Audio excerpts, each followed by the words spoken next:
Israël Ufreima. Deux choses. Première chose, il a dit Ben Gurion, on a commencé l'État. Ça y est, on a commencé l'État d'Israël. Mais il a dit une deuxième chose, que l'exil d'Israël est terminé. En Bretagne, ça va être très rapide. Mais écoutez bien sur une bouche extraordinaire.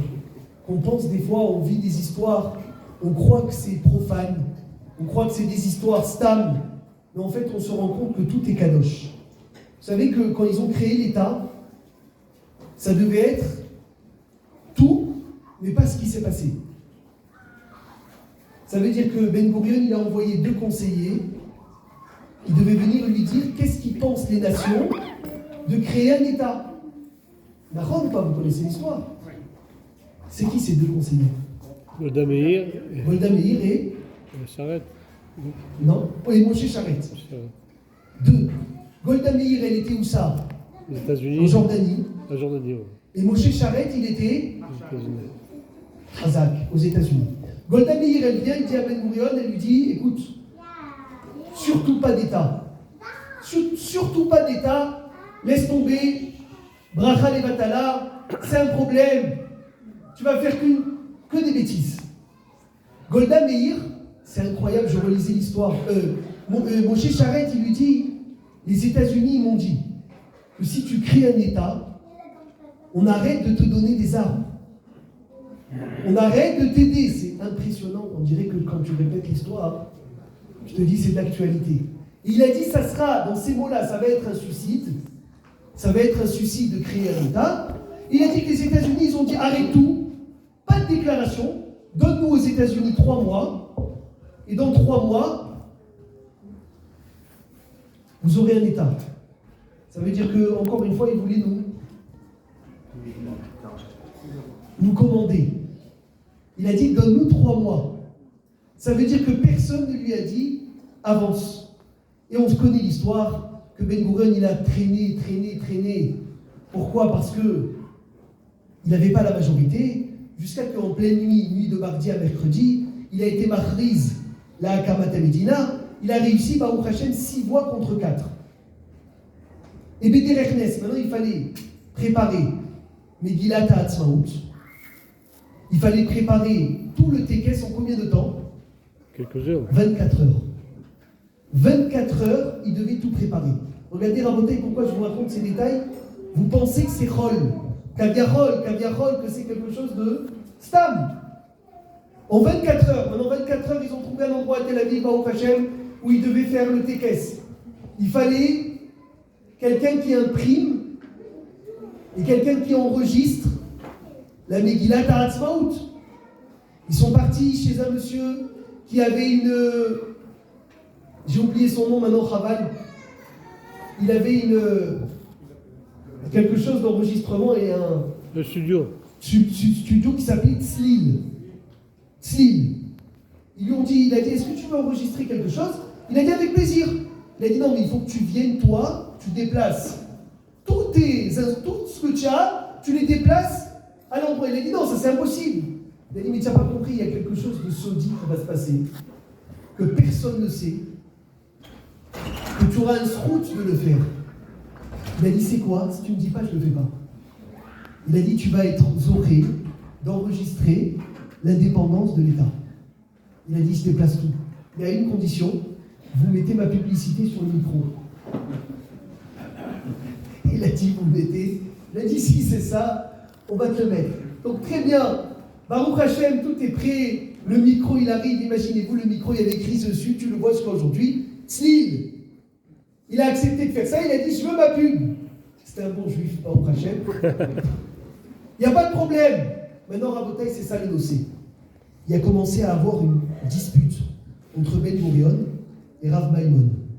Rav Maimon, c'était un grand Talmid Chacham qui habitait à Yerushalayim, qui était là à la création de l'État. Dès qu'il a entendu ça, il est venu vite à Tel Aviv pour écrire Megillat HaAtzmaut. Il faisait partie de ceux qui étaient en train d'écrire. Et là, Ben Gurion, il a dit surtout pas, et quelqu'un aussi, un autre monsieur, j'ai écrit son nom, quelqu'un qui était de l'extrême gauche, il a dit surtout pas mentionner le nom de Dieu. S'il y a le nom d'Hachem, il n'y a rien qui se passe. Le Rav Maimon, il a dit quoi avec tout ça? Il a dit non seulement que je veux mettre le nom d'Hachem, mais je veux faire Shérian. Et là, ils ne savent pas quoi faire. Ça veut dire que tout est bloqué, pourquoi? Parce qu'un il dit si à Hachem, je ne viens pas. Un autre, il dit si à pas Hachem, je ne viens pas. Et comme ça a commencé la marloquette, la première marloquette, il y a 76 ans. Ça continue. Il dit, maintenant, regarde, Rabota, il faut trouver une solution. Tu fais quoi avec ça? Et d'un côté, celui qui ne veut pas dire Hachem, on ne peut pas lui dire, pars, c'est impossible. Celui qui veut dire Hachem, on ne peut pas lui dire, va-t'en, c'est impossible. On fait quoi? Alors il y avait un génie là-bas, il a trouvé une idée de génie. Il a dit, on va écrire Tsur Israël. Tsur Israël, c'est quoi? C'est le rocher de Dieu. Il a dit, celui qui ne veut pas voir Hachem, il verra un rocher. Et celui qui a étudié le Tanakh, il sait que Tsur Israël, c'est qui? Il a dit, comme ça, on va être tranquille. Et comme ça, Megillat Ha'atzmaut, elle commence comment? Tsur Israël, celui qui veut voir Hachem, il voit Hachem. Cette histoire à Botel, je la connaissais depuis longtemps. Mais quand j'ai lu les paroles du Zohar, maintenant, je l'ai vraiment compris. Et là, je vais vous partager, comme ça, je termine. Quelque chose que Rav Shlomo Amar, il a écrit une chose d'extraordinaire. Et là, vous allez comprendre d'où elle naît cette histoire. Il dit Kama Peranim Sha'alti Alkar. Plusieurs fois, j'ai eu cette question. Ribono Shel Olam, le maître du monde, Echit, il a créé les Hakim Medina les Amo. Il a décidé de créer un pays, de créer un État pour son peuple, les Ahar Alpaim Shnot Galut, après 2000 ans d'exil. Et il n'a pas emmené des tzadikim pour le créer. Il n'a pas emmené des gens, kaviarol, qui paraissent tzadikim. Et au contraire, il a emmené des gens qui paraissent tout, mais pas tzadikim. Des gens qu'au début de la création de l'État, avant la création de l'État, ils étaient dans des kibbutzim pour faire tout, mais pas ce que Hachem il veut qu'on fasse. Ça veut dire que, en regardant cette histoire, ça avait l'air de quoi? D'être tout, mais pas kadosh. Et il dit, il y a beaucoup de gens qui ont été éduqués par ces gens-là contre Hachem. Il y a beaucoup de gens qui ont été éduqués contre la Torah. Mais maintenant, 76 ans après, regardez quelque chose, et vous pouvez aller vérifier. La majorité des majorités de tous ces gens-là, ils sont où aujourd'hui? Ils ont tous fait tchouva. Ils ont tous fait tchouva. Ça veut dire, attends, tu dis, c'est bizarre. Ils ont voulu créer un mouvement anti-Torah, anti-Hachem, anti-religion. Où ils se retrouvent aujourd'hui? Ils se retrouvent dans les synagogues. Il y a quelque chose qui ne va pas, écoutez bien. Il a dit Loevanti lama ribono shel olam ini kach ad shematzati bazohar hakadosh katuv. Dans le Zohar, il est écrit chez Arishaim, chez Irivou et Yerushalayim et Israël, les mécréants qui ont détruit Israël, qui ont détruit Jérusalem, c'est qui? Ceux qui ont fait la guerre à l'intérieur de Jérusalem, qui ont brûlé le manger qu'on avait pour qu'on n'ait plus à manger. Ils vont revenir en Gilgoul dans la dernière génération. Ou Be'odam Rishaïm, et quand ils seront encore Rishaïm, ils vont être Yerushalayim et Israël. Ils vont construire la terre, ils vont construire la ville. Et il dit Achadaïm no Mouvan. D'accord, c'est les mêmes Rishaïm qui ont détruit la terre, qui vont venir là reconstruire. Mais pourquoi qu'ils viennent Rishaïm? Pourquoi ils viennent pas de Tzadikim? Il dit arrive chez les Bassov Koulam Yarzerou Bichouva. Yichoran Yirei Sheraou Shekodem Yarzerou Bichouva. Si c'est ça leur Teshouva, qui viennent et qui reconstruisent la terre d'Israël, alors pourquoi est-ce que Hachem les a pas ramenés de Tzadikim? Et là c'est la découda de ce soir. Et là Kolzman Sheyesh Koach la Sitra Afra. S'il y a une force dans les forces du mal, l'Otiten la Tzadikim, elle ne donnera jamais l'occasion aux Tzadikim Livnot et à arrêter de construire la terre d'Israël. C'est impossible. Si les forces du mal, ils vont voir des tzadikim qui viennent construire un État, ça ne se passera pas. Il dit, c'est écrit Yotzer Or, ou Borecho, Sheikh Osé Shalom, ou Berera, Ach Tzarich Leatorot Ota. Il fallait la tromper. Comment on fait pour la tromper? On met des gens qui veulent faire un État, Kaviachol, pas de Torah, pas de mitzvot, pas de Shabbat, ne t'inquiète pas, on va tout faire contre. Et il dit Karaïnou chez Lifné, chez Moshe Rabbeinu Nolad. Avant que Moshe Rabbeinu vienne au monde, il a fallu que quoi? Que Amram il divorce. Comment elle s'appelle sa femme? Yocheved. Mais pourquoi il faut qu'il la divorce? Parce que le Satan, il ne va pas laisser la Neshama de Moshe Rabbeinu arriver dans ce monde. C'est très simple. Il ne va pas la laisser. La même chose, encore un exemple, où on a trompé le Satan. Lot, Yehuda, David Abeler. Pourquoi faire des choses comme ça? Il dit, mais tu n'as pas compris que si le Satan il vote ses kadosh, il ne te laissera pas. Regarde, et dis, tu commences à te lever tous les matins à la tfila, tu verras le Satan, ce qui va t'emmener ce soir, tu ne vas pas te lever. Dis que demain matin, tu te lèves tôt, tu vas en vacances, il va te réveiller, il va te mettre le réveil, il n'y a pas de problème. Il va t'aider, le Satan. Dis que tu fais de la gdoucha, dis que toutes tes kadosh, il y a un problème, ça ne marche pas. On va t'empêcher. Dis que quelque chose qu'Aviachol n'est pas kadosh, ça se passera très bien. Il dit Kargam Kesherotzim Lavo, Velivnot et Teret Israël. Écoutez bien, comme ça on termine. Quand on veut construire la terre d'Israël, Yerushalayim Shezo Atachlit Sha'am Anifrad, c'est ça le but. Yavo les Eretz Anifreret, ils viennent dans le peuple choisi, ils viennent dans la terre choisie. Veillez Betora Zegvar Mamash Geoula. Toi tu as dit Etan, c'est un tratat des Geoula ici, il dit non. Il dit c'est pas le début de la Geoula, c'est la vraie Geoula. C'est toute la Geoula. C'est pas le début qu'on est en train de vivre. Il a dit imite-nous la tzadikim la asotzot. Si on donne à des tzadikim à créer la Geoula, asitra acha l'otitem nekar. Les forces humaines vont les empêcher. Vous ne pourrez pas le faire. Alors la reine Hashalah Hadashim, Hachem il a envoyé des gens chez l'Ichora, que l'Ichora n'était pas des tzadikim.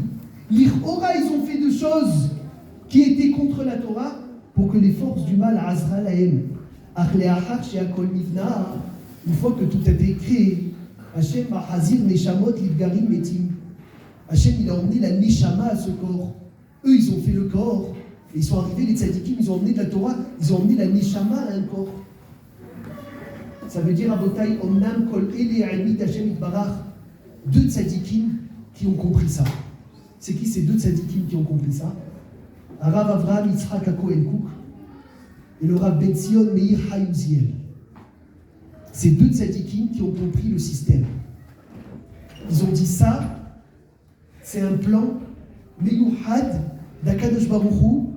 On le sait que ça doit être le corps, il doit être créé, et la Neshama, elle doit être créée après.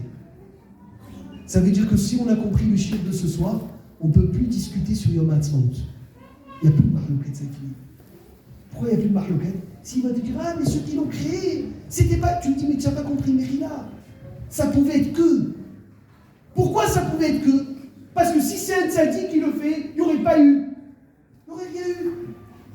Donc il n'y a plus de discussion, Rabotaï. Il n'y a plus de discussion. La marloquette, elle est terminée. Et maintenant, on comprend l'histoire que j'ai racontée. Pourquoi ils se disputent? Je ne veux pas mettre Hachem dans la Megillat HaAtzmaut. Ah, il dit non, je veux mettre Hachem. Tu aurais pu l'appeler. Mais celui qui ne veut pas mettre Hachem, c'est un rachat. Il dit, mais tu avais compris, c'est pas un rachat. C'est quelqu'un qui est là en train de rentrer dans le processus d'Hachem. Parce que s'il met Hachem dans la Megillah, c'est pas possible. Les forces humaines, ils vont dire, mais c'est Kadosh, on ne va pas le laisser. Il ne faut pas qu'il fasse une chose pareille. Et on a dit quoi? Mettre sur Israël Begoalo. Mais c'est quoi sur Israël Begoalo? On veut tromper qui? Qui on veut tromper, Rabotaï? On veut tromper le Satan. C'est lui qu'on veut tromper. On veut lui dire, ne t'inquiète pas, on ne parle pas d'Hachem. Tu n'as rien de quoi craindre. Reste tranquille. Et on doit la chaîne Kitov.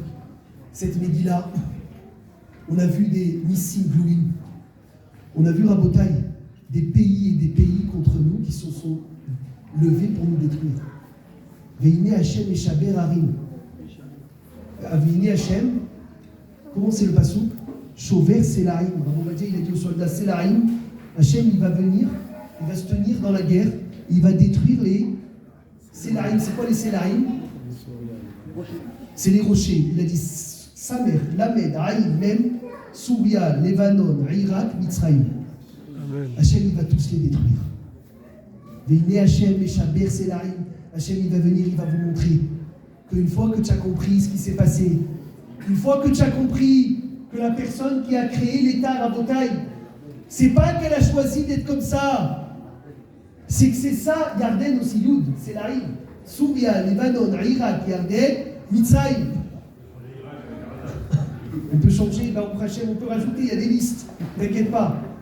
Ça s'actualise toutes les années, on peut l'actualiser, c'est pas ça le problème. Mais ça veut dire que si tu as compris que ceux qui ont créé ce pays, c'est pas qu'ils ont choisi d'être comme ça. Hachem, il a dit qu'ils pouvaient être que comme ça. Et quand tu arrives à voir Hachem derrière quelque chose qui est rôle, ben Hachem, c'est pour ça qu'on fait la fête ce soir. Et le Rav Kook, avant la création de l'État, il allait dans les kibbutzim. Et il parlait à des gens qui ne faisaient ni Shabbat ni Kippour, et qui ne mangeaient pas kasher. Et il les appelait des tzadikim. Ils lui ont dit, mais comment on est rempli de Averot? Qu'est-ce qu'il disait Rav Kook aux agriculteurs? Il leur disait, vous avez... Moi, il a dit, j'ai tout. J'ai Shabbat, j'ai Kashrut, j'ai toute la Torah, j'ai tous les détails, mais il me manque l'essentiel. J'habite pas en Israël. À ce moment, il habitait pas en Israël. Il a dit, toi, tu as l'essentiel de ta vie. C'est habiter en Israël. Qu'est-ce qui te manque? Il disait Rav Kook. Il manque Shabbat, d'accord? Fais Shabbat. Il manque Kashrut, mange kasher. Il manque le mikvé, va au mikvé. Il dit, mais sache-le que la base, tu l'as. C'est quoi la base? C'est qu'un juif, le peuple choisi, habite dans la terre choisie. C'est ça le but. Le but, il faut se mettre dans la tête, Rabotaï. Qu'on est là, c'est une terre qui est remplie de mitzvot. Mara dans Brachot, elle dit, celui qui rêve, qui se voit sans habit dans le rêve. Si c'est en Eretz Israël, c'est quoi? C'est qu'il est nu de mitzvot. Si c'est en Hutz, c'est qu'il est nu de Averot. Ah, j'ai dit pourquoi? Il dit parce que la terre d'Israël, elle est remplie de mitzvot. Donc si tu es sans habit, dans une terre remplie de mitzvot, c'est que tu es nu de mitzvot. Mais la terre de Hutz, c'est une terre de Averot. Donc si tu es nu là-bas dans la terre de Hutz, c'est que tu es nu de Averot. Imaginez-vous, c'est quoi? Venir être zoré d'être en Eretz Israël. La Gemara, elle dit, vends tout ce que tu as pour acheter des chaussures. C'est un sourd de marcher pieds nus. Là-bas, parce qu'il ne faut pas que ton corps il soit en contact avec la touma de la terre. On m'a dit, attention, ça c'est en Hutz Laaretz. Mais en Eretz Israël, que la terre elle est kadosh, c'est bon de marcher pieds nus. Parce que tu mets ton corps en contact avec la terre. Vous savez, il y avait un minag de nos grands-parents, arrière-grands-parents, dès qu'on arrivait à l'aéroport, il n'y avait pas le tunnel, on descendait les escaliers et on embrassait Ben Gurion. On embrassait l'aéroport, on embrassait le sol. Moi, je pensais que c'était des gens qui le faisaient comme ça par Iklavut. Jusqu'à que j'ai trouvé ça dans la halakha. C'est écrit explicite. On a l'habitude que quand on arrive en Eretz Israël, on se courbe, on embrasse la terre. Chez Neymar, Kiratsu, Avadecha et Avanea, Vet Afara Yehonim. On aime ta terre, Hachem. On aime ton sable. Même le sable d'Eretz Israël, je l'aime. Même la terre d'Eretz Israël, je l'aime. Tout en Eretz Israël, j'aime. Donc, Baruch Hashem, ça va nous éviter beaucoup de la Shonara, cette histoire. Parce qu'on a compris ceux qui ont bâti l'État, le bien qu'ils nous ont fait. On a compris, Baruch Hashem, d'où il vient. Be'ezrat Hashem, Be'in Eder. On verra maintenant le lien qu'il y a entre Yom HaAtzmaut et l'Akba Omer. Mais ça, Be'ezrat Hashem, Be'in Eder, ça sera jeudi soir à 20h. Be'ezrat Hashem, qu'on puisse passer une bonne fête, remplie de remerciements à Kadosh Baruch Hu, et que tous comprennent conscience la chance qu'on a d'être en Eretz Israël.